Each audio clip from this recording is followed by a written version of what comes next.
The Wizard101 Spring Update is awesome. Okay? These aren't words I was expecting to utter anytime soon.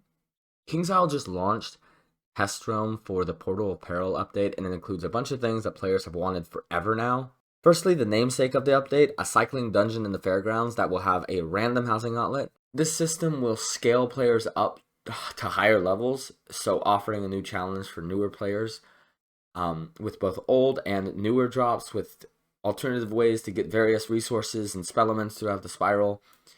Accessibility seems to be the clear goal of this update, with every feature packed with small to large changes. This is setting a baseline for better communication between in-game systems and the players. For example, guilds have been given an increased player cap, more specific roles, and the long-hated guild timer has been changed to be a little more forgiving. Still not a fan of it, but the change they made is one that makes more sense to me. Adding to the extra accessibility of this update, there's a huge overhaul to card descriptions. The community has often joked about the hieroglyphs, especially on the more complex cards. Now there's a way to translate the cards, while still keeping a smaller description for faster in-game decisions. Speaking of hieroglyphics, there are now new spellements for Arc 2 worlds, along with updated spellements for some other cards. I'll let you be the judge of how good these are. But before you complain that you don't want to have to make a new wizard to farm them, look here. Scales of Knowledge. There's now a way to become a lower level wizard and farm these spellements as if you were in that world. Now, on top of giving us further accessibility in the in-game content, the devs are also giving more accessibility to people who play Wiz with each other. Now, the 3 12-year-olds who play Wizard 101 can communicate without breaking Discord DOS. Woo! Now, joking aside, while this is probably another underused social feature, in the long run, the Pixie Post and the Quest Friend Finder will be awesome for players who are newer to the game.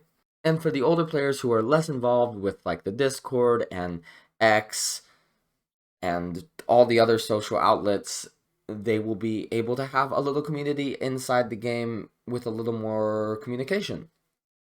Now, for my favorite part of the update, and I really do mean this, badges. This is awesome.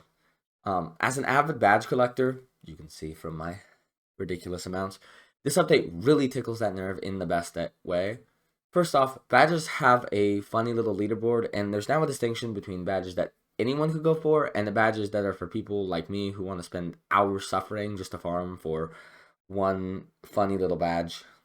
The main leaderboards takes into account all the normie badges, but then the extra credits badges, not to be confused with the creator program.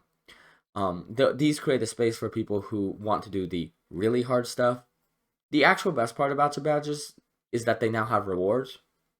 Hopefully this will be expanded in the future, as the rewards are pretty small and just include gold keys, which are great, but not super exciting, and there's not really that many. There are also a bunch of smaller changes to badges here, but I'll let you discover them yourself. A couple of the last things, there is a new gauntlet, which looks pretty sick, and it's the upgrade to the Nightmare gear, so that's nice. New fake nullity robe, let's go. Emotes now have their own space, which adds for potential updates in the future. It's pretty clear that this is a stepping stone for another update. Monstrology has new extract, and actually this is a pretty big deal if you're into that. And yeah, banger of an update, so please keep it up. Oh, and Beast Moon Forms. Yeah, see you nerds.